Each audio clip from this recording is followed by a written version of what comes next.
수련의 주제가 돌돌 가신 이유라는 제목으로 하나님의 말씀 함께 나누도록 하겠습니다. 본문이 깁니다. 그래서 안 읽도록 하겠습니다. 네. 사사기 6장부터 8장까지 다 다루기 때문에 이거 이름이 끝나거든요. 네, 그래서 읽지 않고 시작해 보도록 하죠.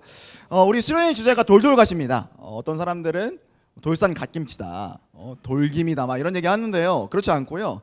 돌고 돌아 하나님께라는 주제인 것 같아요. 여러분, 왜 이런 주제를 우리가 나누고 있을까요?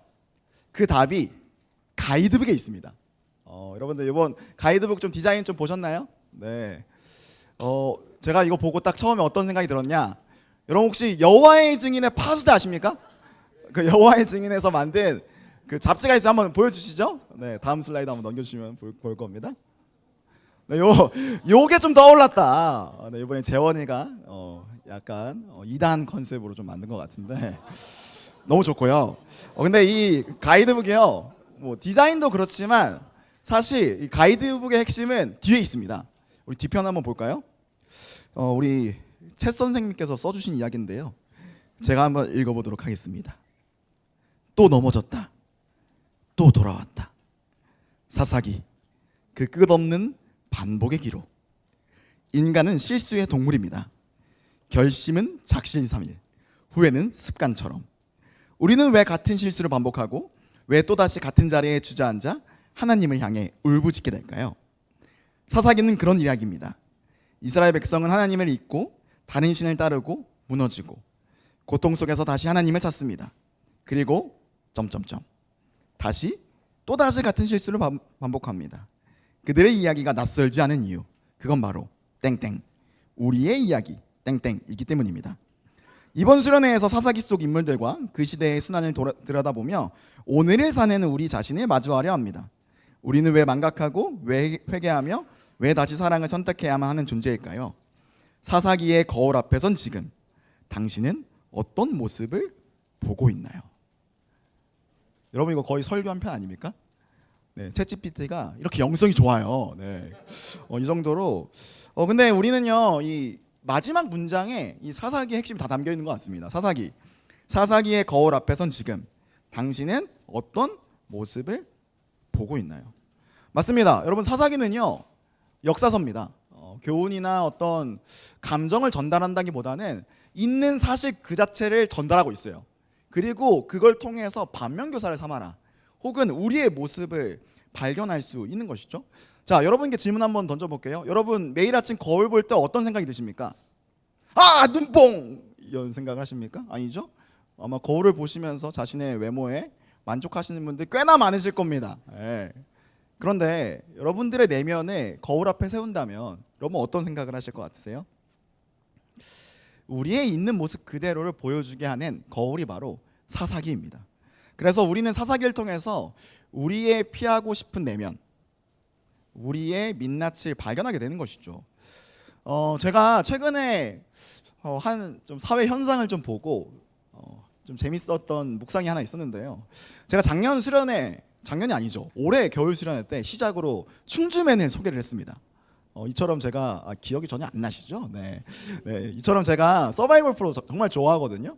근데 요즘에 육아 때문에 볼 수가 없는 거예요. 그러다가 뭐 그래도 쇼츠는 볼 수 있지 않습니까? 저의 알고리즘을 점령한 한 프로가 있었습니다. 데블스 플랜 2인 것이죠. 아마 아실 겁니다.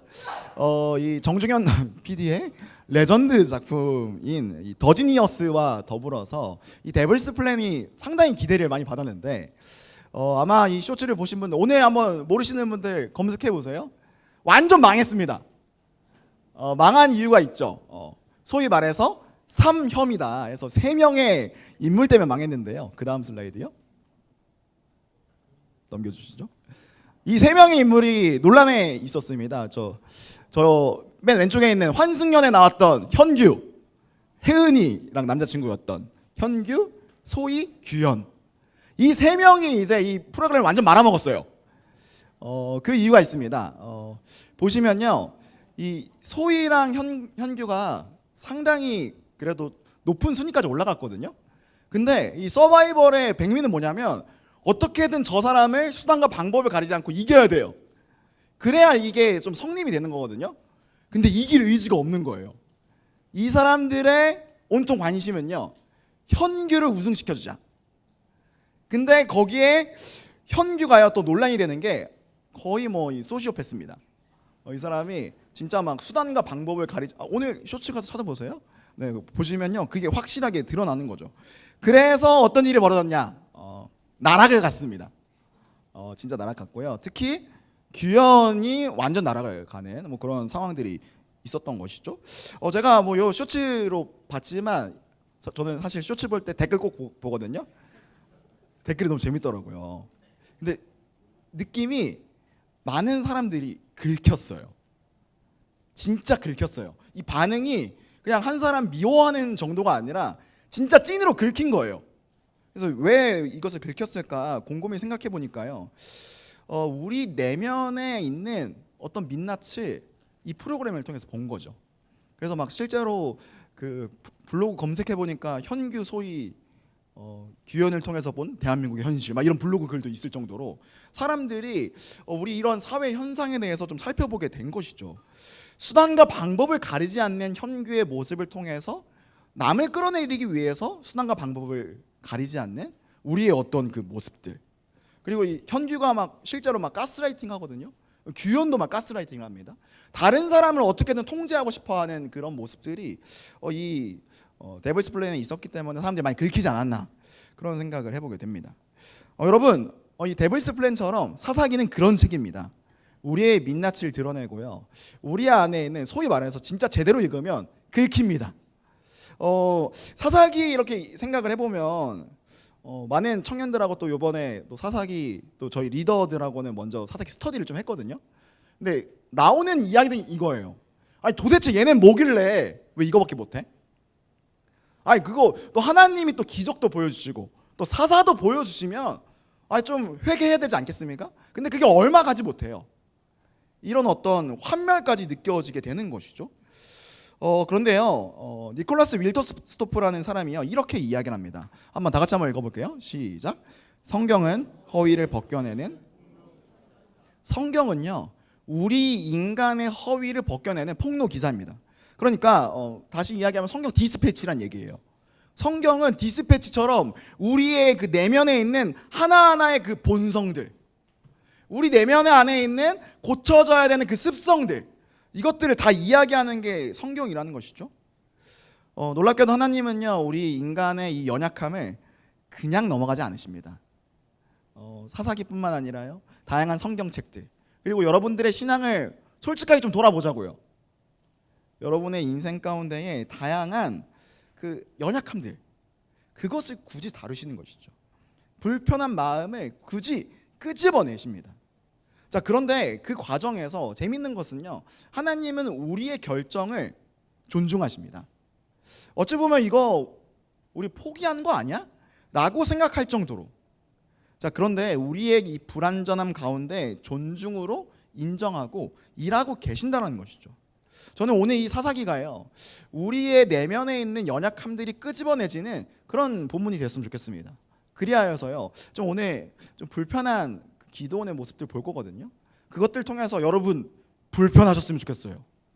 그 과정이 여러분의 마음에 말씀이 부딪히는 시간으로 삼아지기를 주님의 이름으로 축복합니다. 우리가 살펴보는 이 사사기 시대는 왕이 없는 시대입니다.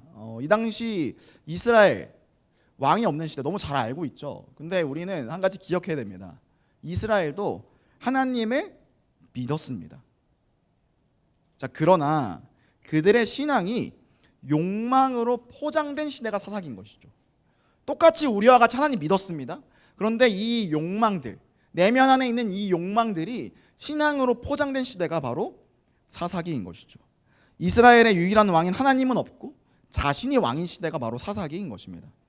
오늘 우리가 살펴보는 이 6장부터 8장까지의 내용들은요 그 모습들이 분명하게 드러납니다. 우리 6장 1절 말씀 함께 다 같이 한번 읽어보도록 하겠습니다. 시작. 이스라엘 자손이 그래서 주님께서는 7해 동안 그들을 미디안의 손에 넘겨주셨다. 사사기를 보면 계속 반복되는 패턴이 있습니다. 이스라엘 백성이요 하나님 앞에서 범죄합니다. 특별히 우상 숭배를 해요. 우상 숭배하는 그 결과 외세의 압제를 받습니다. 벌 받는 것이죠. 벌 받으면 이 사람들이 어떻게 할까요? 당연히 회개를 합니다. 회개하고 부르짖고 하나님 살려달라고 이야기를 해요. 그럼 하나님께서 무슨 일을 하실까요? 사사를 보내세요. 사사를 보내시면서 구원한 이야기가 사사기인데요. 이 우리가 살펴보는 사사기 6장은요. 기존에 없던 패턴이 하나 등장합니다. 자, 오늘 1절을 보니까 이런 이야기가 있어요. 지금 이스라엘 백성이 누구에게 압제를 당하고 있죠? 미디안에게 지금 압제를 당하고 있습니다. 이 미디안은요, 이 6장에 미디안이 나온 건 좀 재밌는 장면이에요. 우리가 살펴보진 않았지만 4장하고 5장을 보면 드보라 이야기가 나옵니다. 드보라를 통해서 이 외세의 압제를 이겨내거든요. 근데 여러분들 그 마지막에 드보라를 통해서 이 압제를 이겨낼 때 한 명의 여인이 등장을 해요. 야엘이라는 여인이 등장합니다. 근데 이 야엘이 그 성경에서 어떻게 묘사되냐? 헤벨의 아내 야엘이라고 이야기를 해요. 자, 근데 이 헤벨이 어떤 사람이냐? 미디안 사람입니다. 그러니까 이 야엘은요, 미디안 사람인 것이죠. 그러니까 이스라엘이 지금 미디안을 통해서 구원을 받았어요. 자, 근데 6장에 오자마자 어떤 일이 벌어집니까? 미디안에게 압제를 당하고 수탈을 당하는 상황들이 있던 것이죠. 자, 그러면 하나님은 어떻게 하셨을까요? 이 상황에서 사사를 보내실까요? 자, 여기서 패턴이 하나 바뀌는데요. 자, 7절에서 8절 말씀입니다. 함께 읽어보도록 하겠습니다. 시작.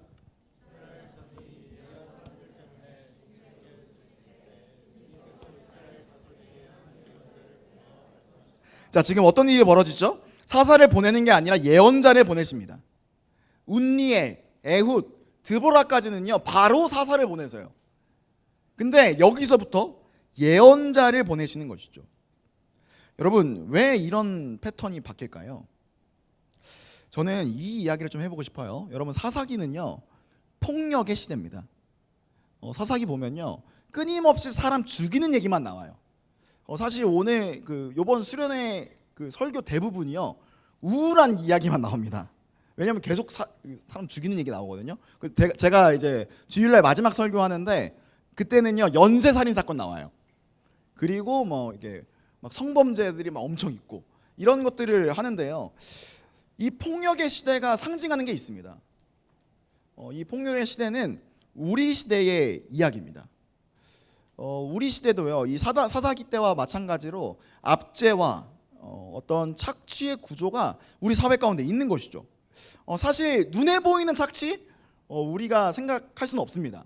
우리가 지난 로잔 컨퍼런스 갔을 때 아마 가신 분들 기억하실 거예요. 현대판 노예 막 이렇게 해가지고 실제적으로 막 이 동남아 지역에서는 마약과 막 성매매를 위해서 한 소년 막 납치하고 막 그런 일들이 있거든요. 한국 사회에서는 그거 보긴 좀 어려워요. 자, 그런데 한국 사회에도 여전히 이 착취의 구조가 남아 있습니다. 오늘 직장인들 많이 오셨는데요. 여러분들의 회사를 한번 생각해 볼까요? 취업 현장과 직장에서 어쩌면 여러분들은 여러분들의 노동력을 착취당하고 있을지 모르겠습니다. 최근에 저희 부서에 사회 초년생들이 많아졌어요. 청년 일부에. 매주 막 울어요.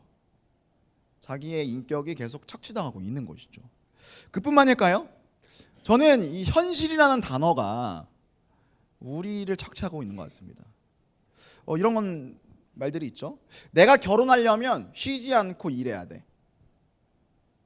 내가 집을 마련하려면 미래의 안정적인 삶을 영위하려면 돈을 벌어야 돼. 지금 쉴 수 없어. 이런 상황들이 우리 가운데에 시대의 착취로 다가오는 것 같습니다. 저는 그래서 이 시대를 이렇게 정의하고 싶어요. 우리 시대는 자기 증명의 시대입니다. 한번 따라할까요? 우리 시대는 자기 증명의 시대이다. 우리 시대는 어떻게든 나를 입증해야 하는 것이죠. 나를 증명하고 끊임없이 높이 올라가서 착취당하지 않도록 발버둥 쳐야 하는 것이 우리 시대의 아픔인 것입니다. 자, 그런데 오늘 말씀을 보니까 6장 초반에 보니까 패턴이 바뀌었죠. 하나님께서 그 사사 시대 가운데에 사사를 보내기 전에 예언자를 보내십니다. 여러분, 착취와 자기 증명의 압박 속에서 우리가 붙들어야 하는 것은 무엇입니까? 하나님의 말씀입니다. 여러분, 하나님이 원하시는 삶은 어떤 삶일까요? 하나님의 말씀을 붙드는 삶입니다. 여러분, 하나님의 말씀 정말 붙들고 계세요?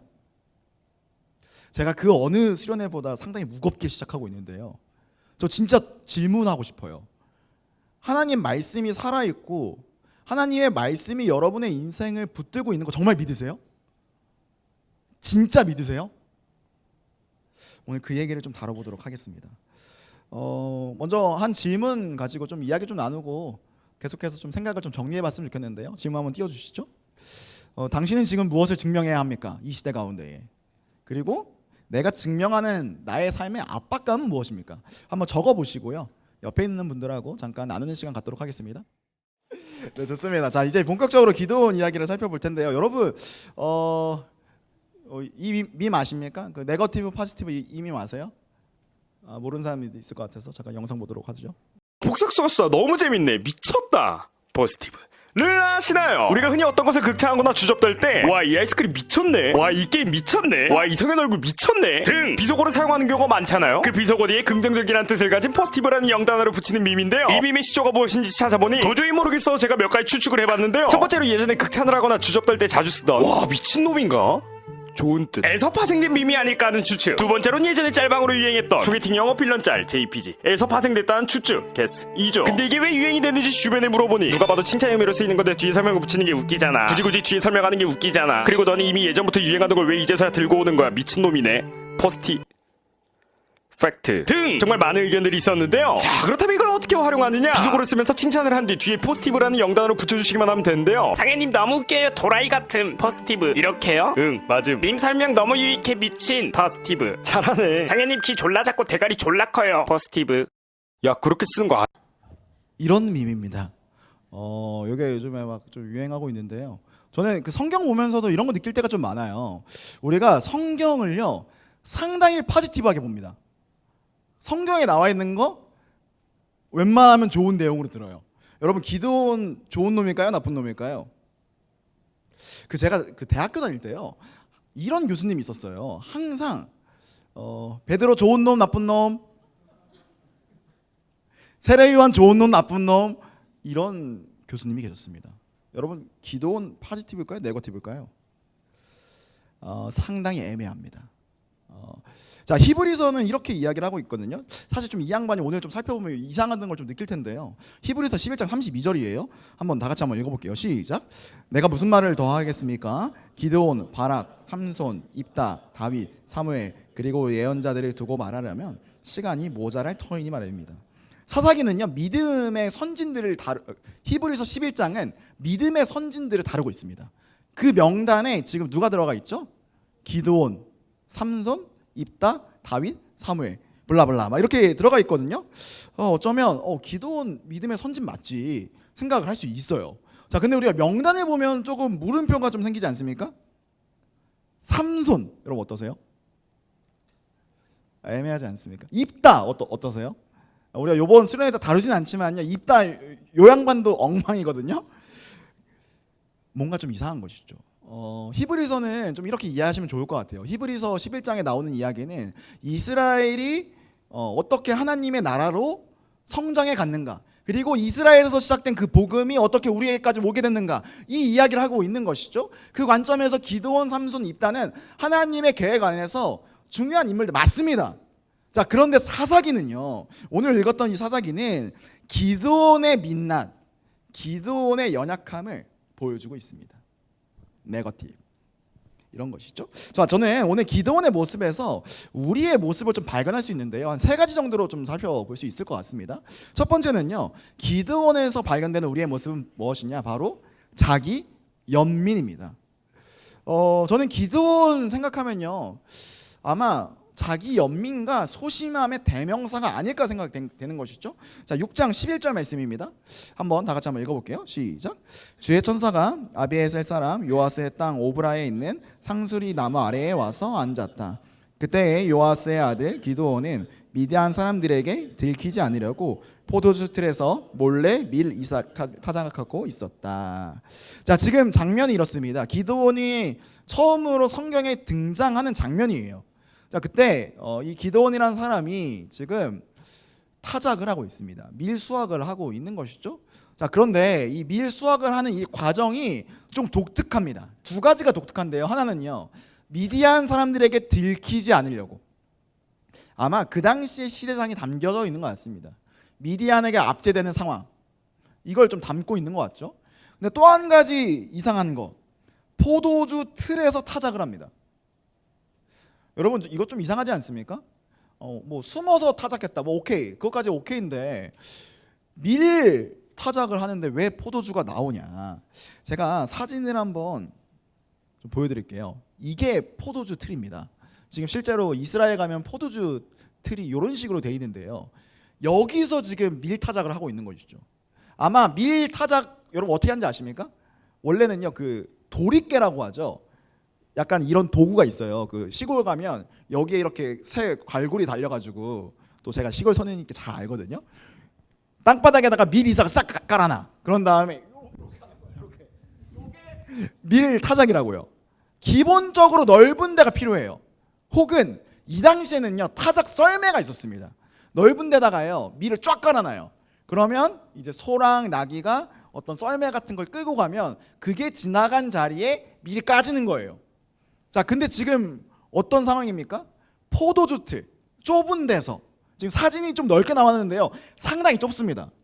거기서 지금 밀을 살살살살살 털고 있는 것이죠. 실제로 지금 우리가 여기 11절에 나와 있는 이 타작하다라는 이 동사는요, 히브리어 원어로 보면 떨다입니다. 떨다.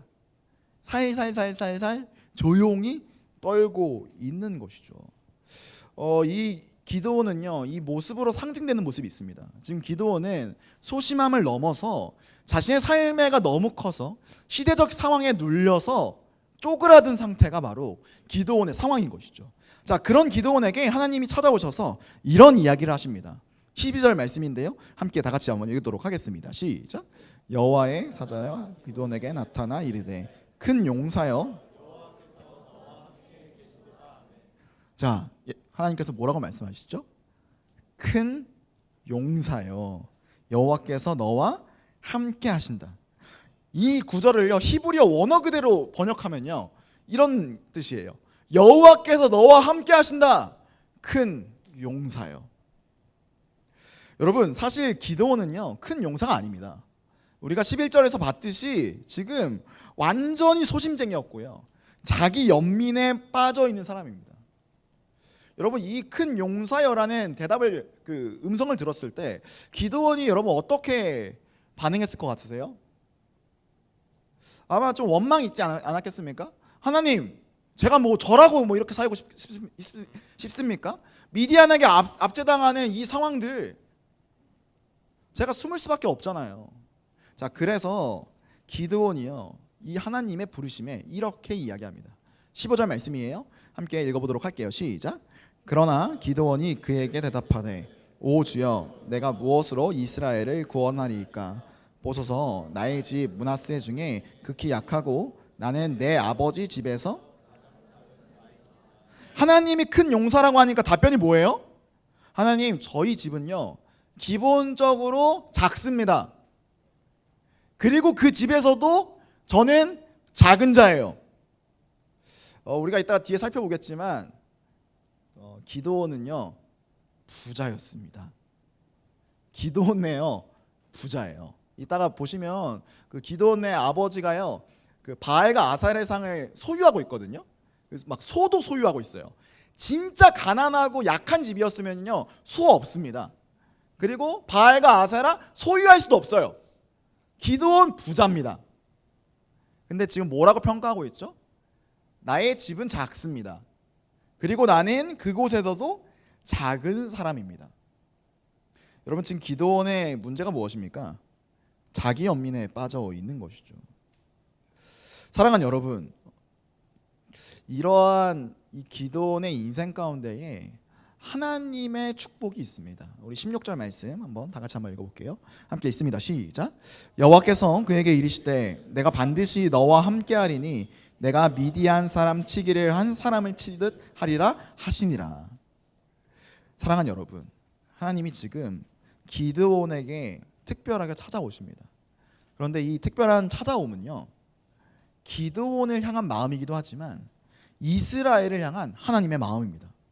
하나님은요, 지금 이 작고 작은 기드온, 자기 연민에 빠져서 자기 한 인생 건사하기도 힘든 이 기드온을요, 하나님께서 부르세요. 그게 어떤 의미일까요? 하나님은요, 이스라엘 전부를 부르십니다. 그리고 부르셔서 말씀하시는 것이죠. 큰 용사요. 여러분, 큰 용사의 근거가 어디 있을까요? 바로 하나님의 함께 하심입니다. 기드온이 큰 용사로 부르심 받을 수 있는 이유는요, 하나님이 함께 하셨기 때문이에요. 사랑하는 여러분, 혹시 이곳 가운데에 마음이 눌리고 자신의 연약함으로 여전히 고통받는 분 계십니까? 축복하기는요, 하나님이 함께 하시면 여러분 큰 용사입니다. 여호와께서 함께 하신다면요, 큰 용사입니다. 우리는 크게 될 근거가 없습니다. 그런데 하나님이 크시기에, 하나님이 함께 하시기 때문에 우리는 큰 용사가 될 수 있다는 것이죠. 사랑하는 여러분, 이 하나님의 기도원을 향한 위로가 저와 여러분의 인생을 회복하는 하나님의 음성으로 들리시는 저와 여러분들에게 주님을 축복합니다. 두 번째로 이 기드온에게 발견되는 우리의 모습이 있습니다. 한번 따라해 볼까요? 자기의. 기드온에게 발견되는 모습은 바로 자기의입니다. 기드온은 처음의 시작은요, 자기 연민으로 시작했어요. 그런데 이 기드온의 인생이 점점 변화되는 지점들이 있습니다. 자, 이 하나님께서 기드온을 큰 용사여라고 부르시고요, 이후에 하나님께서 말씀하시거든요. 너를 통하여서 미디안 백성이 물러가게 되고 이스라엘이 구원받을 거야 이야기합니다. 자, 그때 기드온이 하나님께 요구하는 게 있습니다. 우리 17절 말씀 함께 읽어보도록 할게요. 읽겠습니다. 시작.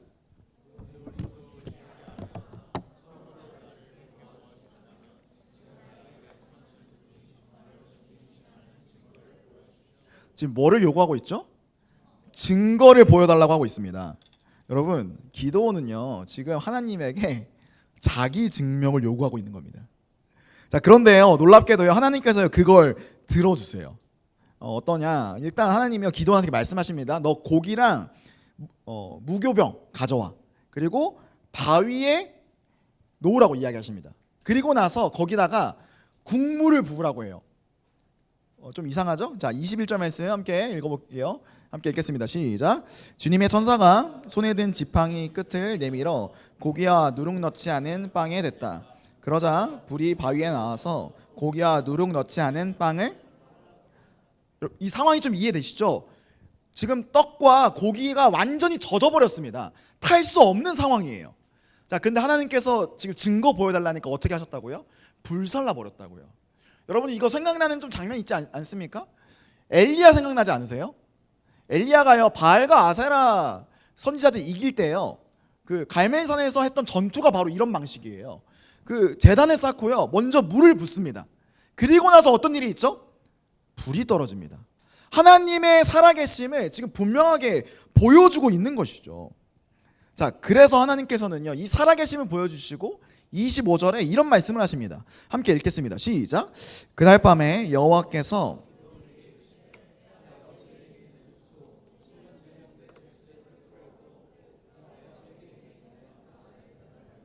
그 곁에 아세라 상을, 자, 지금 보니까요, 아버지에게 지금 뭐가 있죠? 소가 있습니다. 소를요, 7년 된 소를 일단 끌어오라고 해요. 그리고 나서 그것을 통해서 번제를 드리라고 합니다. 자, 근데 그 번제에 장작이 필요하잖아요. 불을 태우려면 어떻게 하라고 하죠? 아버지에게 있는 바알의 제단을 헐고 그 곁에 아세라 상을 찍어서요, 제가 뒷구절을 안 가져왔네요. 그 바알과 아세라 상을 장작으로 번제를 드리라고 이야기하십니다. 자, 여러분, 이게요, 되게 중요한 하나님의 포인트입니다. 하나님의 어떤 말씀이 담겨 있습니다. 실제로 레위기를 보면요, 번제는요, 7년 된 수소를 드립니다. 자, 근데 이 7년 된 수소를 드릴 때요, 지금 이 기드온이 가지고 있는 이 상황에서 이 7년 된 수소가 의미하는 게 있죠. 자, 지금 이스라엘이 미디안에게 몇 년 동안 압제를 당했을까요? 1절 다시 한번 볼까요? 7년 동안 압제를 당하고 있습니다. 그러니까 지금 7년 된 수소를 가져와서 바알과 아세라 상을 찍어서 그것을 장작으로 해서 번제를 드려라라는 이야기는요, 내가 바알과 아세라의 우상을 무너뜨리고 7년 된 수소와 같은 미디안을 불살라 버릴 것이다.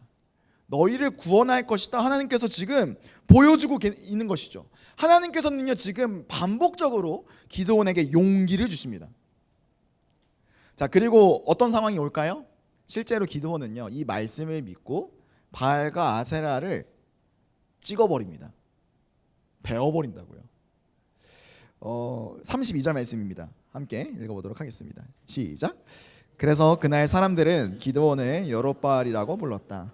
그가 바알의 제단을 헐었으니 바알이 직접 그와 싸우게 하라는 말에서 그렇게 기드온이 결국 바알과 아세라상을 찍어버리고 그것을 없애버리고 난 이후에 사람들이 기드온을 평가합니다. 너는 여룻바알이다. 바알과 아세라의 제단을 헐었고 바알이 너를 벌할 것이다 라는 어떤 조롱의 의미로 이 이야기를 하고 있는 것이죠. 여러분, 기드온의 이름의 뜻은요 베는 자입니다.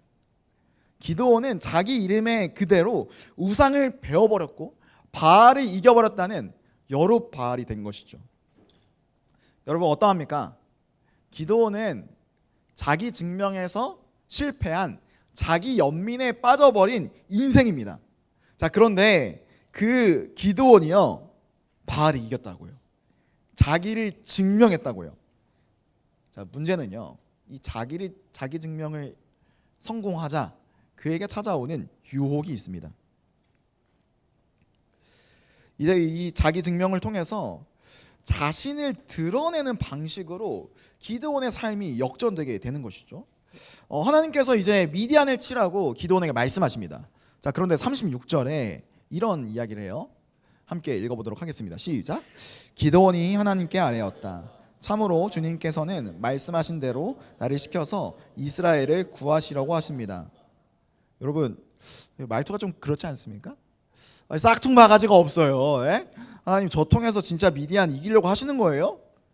자, 그러고 나서 하나가 더 붙습니다. 우리 37절 말씀 39절까지 한번 읽어볼게요. 읽겠습니다. 시작. 그러시다면 내가 양털 한 뭉치를 타작마당에 놓아두겠습니다. 이슬이 이 양털 뭉치에만 내리고 다른 땅은 모두 말라 있으면 주님께서 말씀하신 대로 저를 시켜서 이스라엘을 구하시려는 것으로 알겠습니다. 자, 지금 무슨 얘기죠? 또 하나님한테 증명하라는 거예요. 양털 내가 하나 둘 테니까 거기에 이슬이 있으면 하나님이 살아계시고 하나님의 말씀이 진짜 이루어질 거 내가 알겠습니다. 여러분 하나님 어떻게 하셨을까요? 38절 보면요 그대로 해주십니다. 자, 근데 거기서 그치지 않아요. 39절 말씀 함께 읽겠습니다. 시작. 기드온이 또 하나님께 여쭈었다.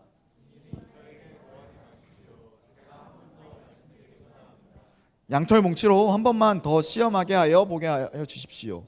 이번에는 양털은 마르고 사방의 모든 땅에는 이슬이 내리게 하여 싸가지가 없습니다. 아니 한번 보여줬으면 됐잖아요. 에?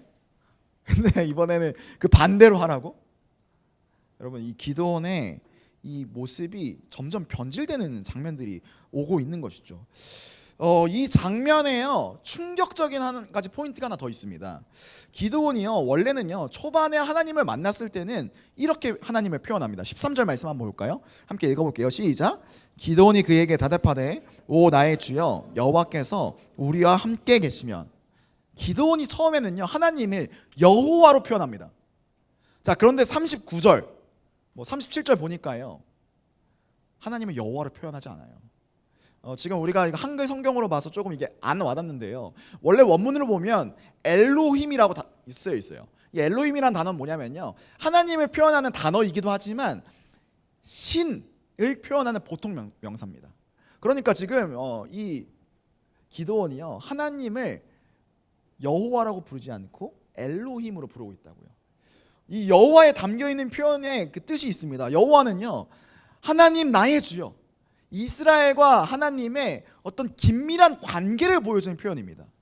그런데 지금 기드온이 자기 증명을 성공을 하니까 자기 의가 생기기 시작하게 된 것이죠. 이 39절 말씀 뒤에 가로가 붙어야 돼요. 네거티브한 상황이 있던 것이죠. 자, 이제 이야기는요 7장으로 넘어갑니다. 이제 이 일이 있고 나서 이제 기드온이 또 여러분 너무 잘 아시는 300 용사의 이야기가 등장을 하는데요. 미디안과의 전쟁에 이제 군사를 소집합니다. 전쟁하려면 군사를 소집해야 되는 것이죠. 징집령을 내려요. 자, 그런데 몇 명이 모일까요? 32,000명이 모입니다. 읽진 않을게요. 자, 그런데 하나님께서 보시니까요, 이 32,000명이 너무 많은 겁니다. 자, 그래서 하나님께서 이런 말씀을 하십니다. 7장 2절 말씀이에요. 함께 읽어볼게요. 읽겠습니다. 시작. 주님께서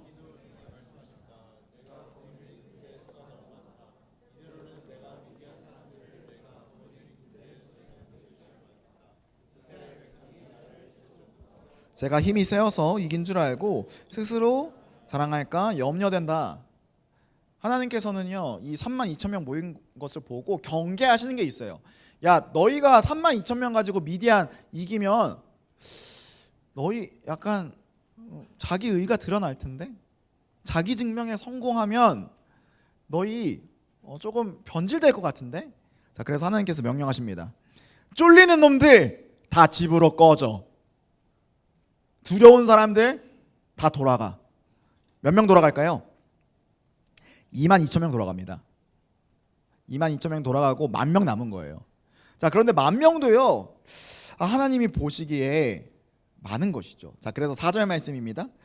제가 읽을게요. 주님께서 또 기드온에게 말씀하셨다. 군인이 아직도 많다. 그들을 물가로 데리고 내려가거라. 내가 너를 도와 거기에서 그들을 시험하여 보겠다.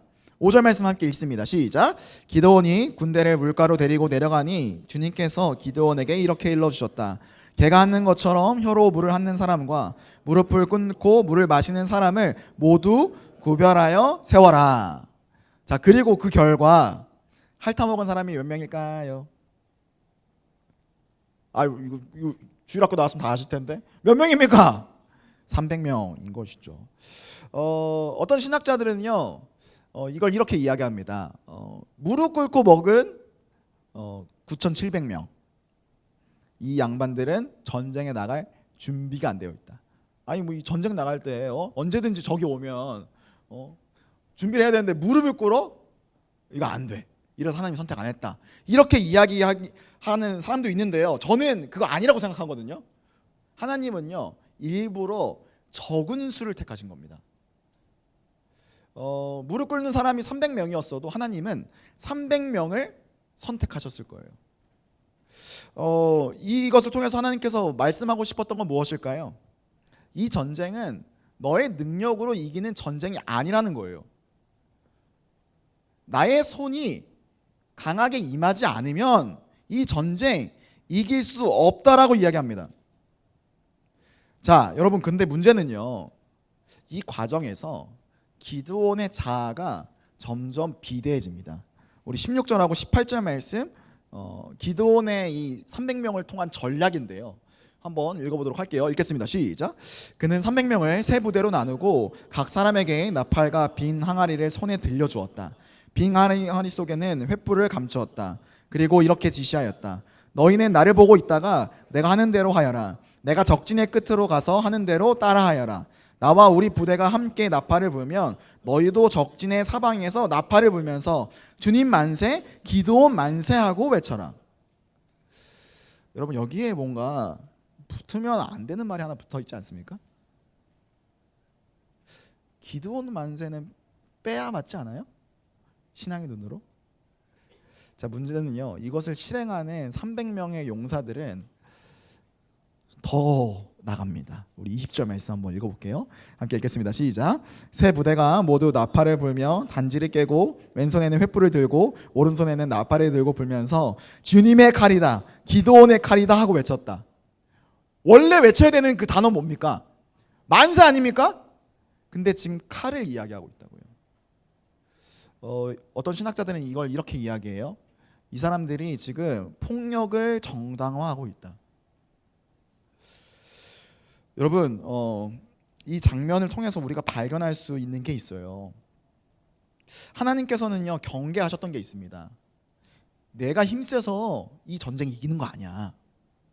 내가 300명 괜히 택한 줄 알아? 야, 나중에 이 32,000명 대 300명 99대 1%잖아요. 1%로 이기게 하는 이유가 있어. 이 기적 같은 일 주는 이유가 있어. 너희가 이겼다는 얘기 하지도 못하게 하려고.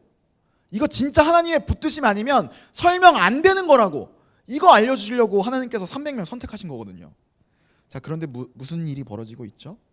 자기 연민에 쌓여있던 자가 자기 증명의 유혹을 거쳐서 자기 의의가 드러나는 현장을 여러분은 지금 보고 계십니다. 여러분, 자기 연민과 자기 의의는 종이 한 장 차이입니다.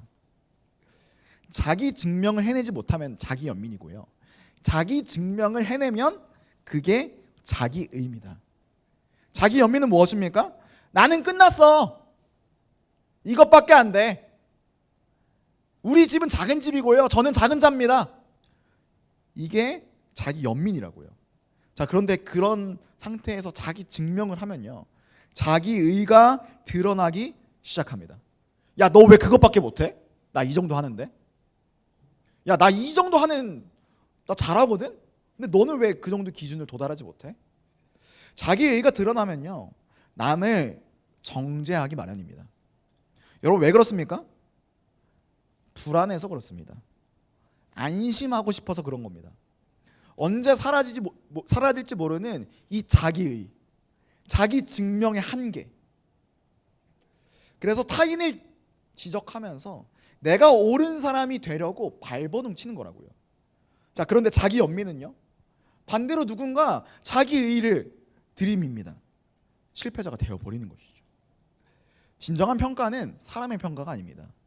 오직 유일한 평가는 하나님만 하실 수 있는 것이죠. 이 자기 연민과 자기 의의는요, 신앙의 변질을 보여주는 척도입니다. 자기 연민 복음 아닙니다. 하나님께서 큰 용사라고 칭해 주시는 거거든요. 함께 한다고 말씀해 주시는 것이거든요. 자기 의의 복음 아닙니다. 어떻게 남을 평가할 근거가 우리에게 있습니까? 하나님에게밖에 없는 것인 것이죠. 사랑하는 여러분, 여러분은 지금 어디에 위치하고 계십니까? 자기 연민입니까? 자기 의입니까? 이 말씀 앞에 여러분이 세워보시는 저와 여러분 되었으면 좋겠습니다. 자, 두 번째 질문 드리는데요, 이 질문 한번 생각해 보도록 하죠.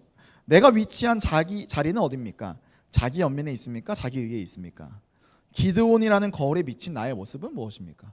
한번 고민해 보시고 적어 보시고 옆에 있는 분들하고 한번 나눠 보시면 좋을 것 같아요. 여러분 어떠세요? 이 기드온 좀 살펴보는데 경악스럽지 않습니까? 더 경악스러운 얘기를 계속해서 해보도록 하겠습니다. 자, 우리 마지막으로 기도원을 통해서 우리가 살펴볼 수 있는 우리의 모습이 있습니다. 바로 자기 우상이 있습니다.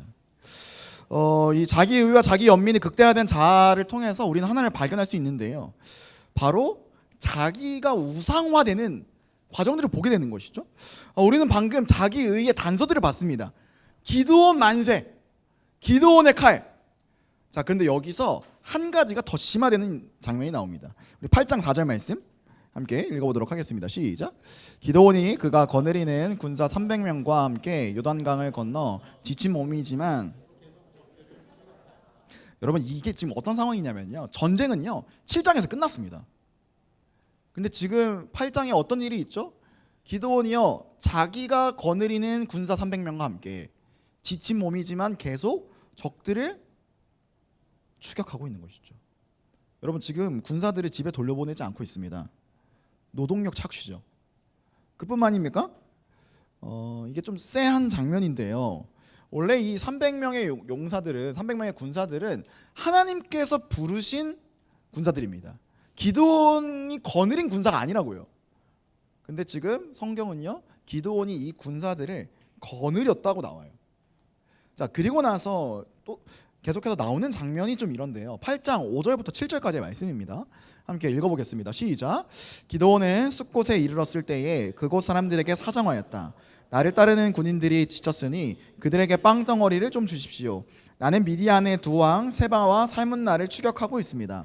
이 말을 들은 숫곳의 지도자들은 우리를 보고 당신의 군대에게 빵을 주라니 세바와 살문나가 당신의 소나기에 들기라도 하였다는 말이요 하고 비아냥거렸다. 그러자 기드온이 대답하였다. 좋소, 주님께서 세바와 살문나를 나의 손에 넘겨주신 뒤에 내가 들과시와 찔레로 당신들의 살을 찌르고야 말겠소. 여러분 이 장면이 좀 이해가 되세요?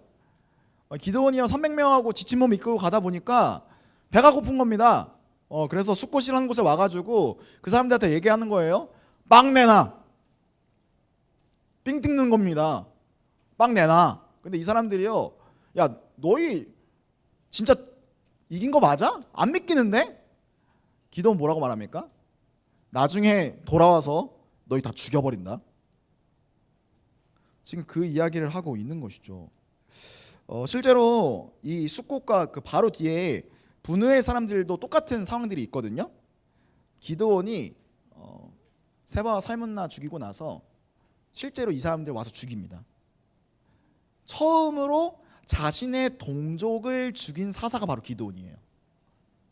지금 뭔가 조금 기드온이 점점 잔인해져가는 모습을 보고 있습니다. 자, 지금 그리고 이 미디안의 왕 세바와 살문나가 이제 이 뒤에 보면 결국 생포가 되거든요. 자, 그때 이런 이야기를 해요. 우리 18절 말씀 함께 읽겠습니다. 시작. 그런 다음에 그는 세바와 살문나에게 물었다. 너희가 다볼에서 죽인 사람들은 어떻게 생겼더냐? 그들이 대답하였다. 그들은 당신처럼 하나하나가 왕자와 같았습니다. 자, 이게 무슨 상황이냐면요. 이 세바와 살문나가 다볼에서 이스라엘 동족들이 죽인 사건이 있어요. 그래서 지금 추격을 하고 있는 겁니다. 자, 그런데 중요한 것은요. 이 추격의 원인이 있습니다. 19절 말씀인데요. 함께 읽겠습니다. 시작. 기드온이 말하였다. 그들은 나의 어머니에게서 난 형제들이다. 주님의 살아계심을 두고 맹세하지만 너희가 그들을 살려주기만 하였더라면 내가 너희를 죽이지는. 여러분 기드온이 지금 뭐 하는 것 같으세요? 사적 복수를 하는 겁니다. 지금 이 전쟁은요. 하나님께서 명하시고 하나님께서 허락하신 만큼만 해야 돼요. 그런데 기드온이 지금 300명 집으로 돌려보내지 않은 이유가 바로 이겁니다. 나의 가족을 죽였기 때문에 너희에게 내가 지금 복수하고 있다라는 것이죠. 여러분 기드온이 점점 폭력성이 짙어집니다. 그리고요 군사적인 힘도요 계속해서 강해지는 것이죠. 자, 그러자 이스라엘 백성들이요 기드온을요 이렇게 평가합니다. 우리 22절 말씀입니다. 함께 읽겠습니다. 시작. 그 뒤에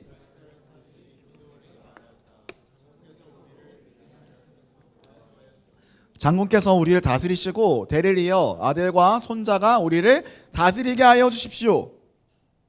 무슨 얘기예요? 왕 돼 주십시오. 당신 군사적으로 뛰어나잖아요. 우리 지킬 능력 있잖아요. 왕 되어 주십시오. 자, 기드온의 답변은 이렇습니다. 자, 23절이에요. 함께 읽을게요. 시작. 그러나 기드온은 그들에게 말하였다. 나는 여러분을 다스리지 않을 것입니다. 나의 아들도 여러분을 다스리지 않을 것입니다. 오직 주님께서 여러분을. 여러분 너무 훌륭한 대답 아니에요? 나 왕 안 할 거예요. 하나님이 여러분 왕이에요 이야기하고 있어요. 자, 근데 문제는요 말만 번지르르 하다고요. 자, 24절에 나오는 걸 보세요. 제가 읽어볼게요. 기드온은 말을 계속하였다. 여러분에게 한 가지 청이 있습니다. 각 사람이 얻은 전리품 가운데서 기고리 하나씩을 나에게 주십시오. 전리품을 거둡니다. 그리고 하는 것 27절. 기드온은 이것들을 가지고 에봇 하나를 만들어 자기가 사는 오브라 성읍에 두었다. 그러자 온 이스라엘이 그곳에서 그것을 음란하게 섬겨서 그것이 기드온과 그 집안의 올가미가 되었다. 여러분 기드온은요 표면적으로는 왕이 되기를 거부합니다. 자, 그런데 기드온이 지금 하는 게 무엇입니까? 에봇을 만들어요. 우상을 만듭니다. 여러분 에봇은 무엇이냐면요 제사장의 옷이에요. 하나님을 예배하는 것의 상징이라고요. 근데 지금 기드온이 에봇을 만들어서요 보여주고 싶은 게 이겁니다. 나 하나님 예배하는 사람이야. 나 신앙적으로 종교적으로 정당한 사람이야. 근데 지금 이것이 무슨 의미를 한다고요? 실상은요 자기 우상을 만드는 행위입니다. 기드온이 지금 우상으로 만든 게 뭔지 아세요? 하나님을 예배하는 자신을요 우상으로 만든 겁니다. 여러분 잘 구분해야 됩니다. 하나님을 예배하는 것과요 하나님을 예배하는 자기 자신을 우상으로 만드는 건 다른 개념입니다. 우리가요 종종 신앙생활 하다가요 겪게 되는 잘못된 반응들이 있어요. 그중 큰 게 뭔지 아세요? 우리가요 하나님을 예배한다고 이야기하지만 실상은요 하나님을 예배하는 자기 자신을 예배하고 있다고요. 우리가 잘 생각해야 됩니다. 복음과 종교를 구분하십시오. 하나님을 예배하는 행위에 너무 집중하지 마세요. 예배의 대상 대신 하나님을 생각해야 된다고요. 사랑하는 여러분, 오늘 기도원이 주고 있는 분명한 메시지는 이겁니다. 신앙의 이름으로 싸구려 믿음을 버리라는 거예요. 하나님의 이름으로 한다고 지금 하는 이야기들 하는 일들 다 하나님의 이름으로 한 거거든요. 그게 하나님이 원하시는 게 아닐 수 있다고요. 교회 다닌다고 전부가 아니라니까. 교회 다닌다고 해결되는 게 아니라니까요. 여러분, 이곳에서 하나님을 진짜 예배하는 거, 하나님이 진짜 우리의 왕이십니다, 진짜 고백하고 있냐고요. 전 여러분에게 묻고 싶습니다. 자기 증명과 자기 연민과 자기의, 자기 우상, 여러분이 걸려 넘어지는 자리는 어디입니까?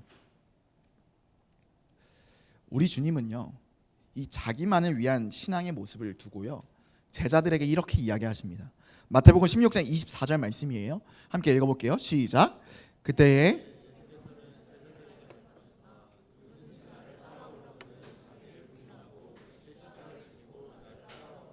예수님은 우리에게 말씀하십니다. 자기를 부인하고 나를 따라오너라. 기도원이 보여준 게 무엇입니까? 자기 연민, 자기 의, 자기 우상, 자신의 자아가, 자신의 모습이 그 인생에서 가장 중요했던 거예요. 그런데 예수님은 뭐라고 말씀하시죠? 자기를 부인하고 십자가로 나오라고 말씀하십니다. 예수 그리스도는요 기꺼이 자기 부인의 자리로 가십니다.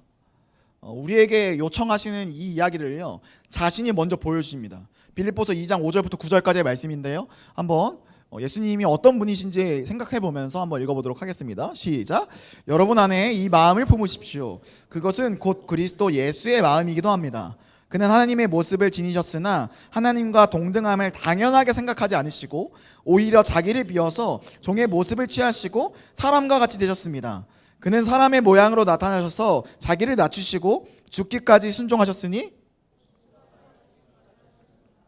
그러므로 하나님께서는 그를 지극히 높으시고 모든 이름 위에 뛰어난 이름을 그에게 주셨습니다.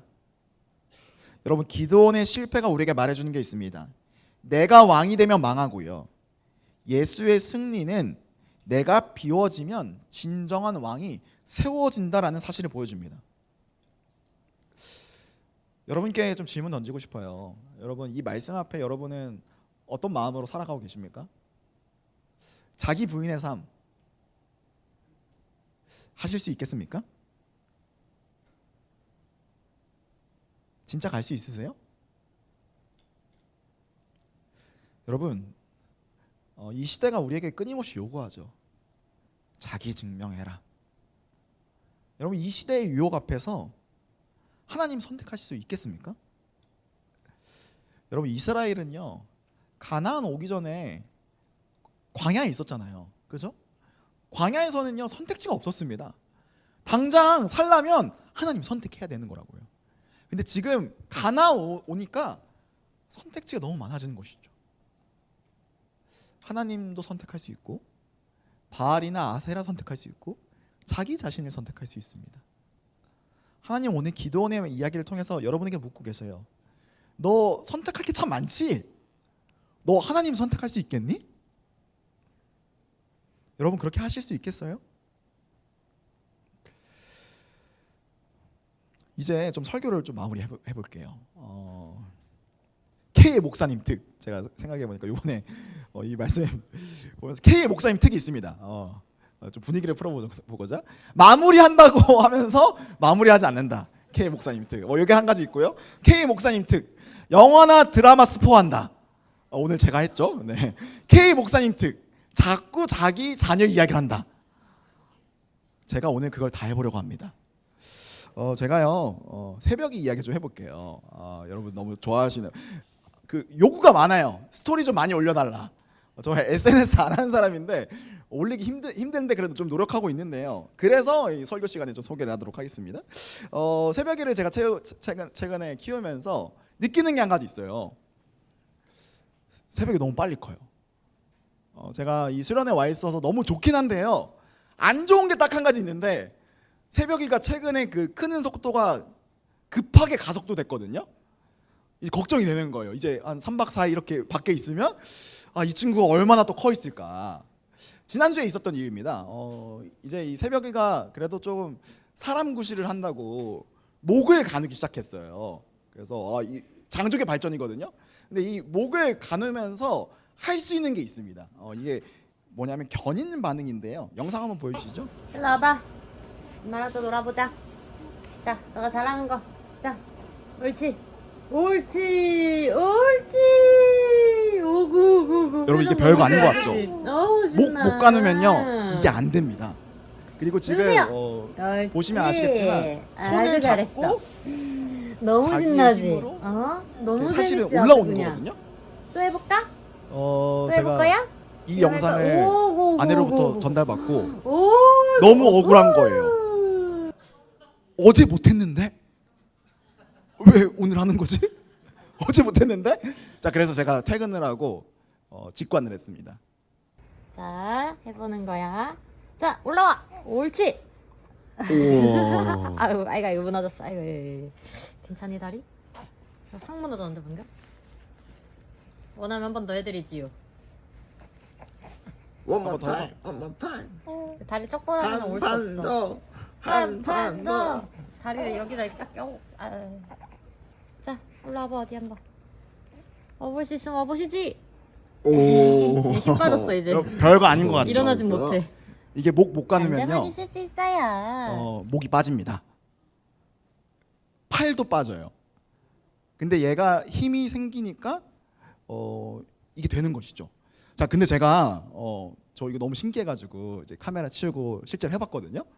근데 재밌는 사실이 하나 있더라고요. 지금 보시면 손을 딱 잡아줘요. 그리고 야, 너 힘으로 올라와봐 딱 하는데 사실 힘 누가 주는 거게요? 제가 주는 겁니다. 내가 힘을 끌어주고 얘는 목이 그냥 따라갈 뿐이라고요. 등어리가 그냥 따라갈 뿐이라고요. 여러분, 하나님의 손을 의지하는 자가 바로 이런 겁니다. 여러분, 오늘 제가 여러분에게 자기 연민, 자기의, 자기 우상 얘기하면서 자기 부인까지 가야 된다. 우리의 자아를 점검해 봐야 된다고 이야기하지 않았습니까? 여러분 자기 부인 못합니다. 절대 못해요. 근데 가능할 수 있다고요.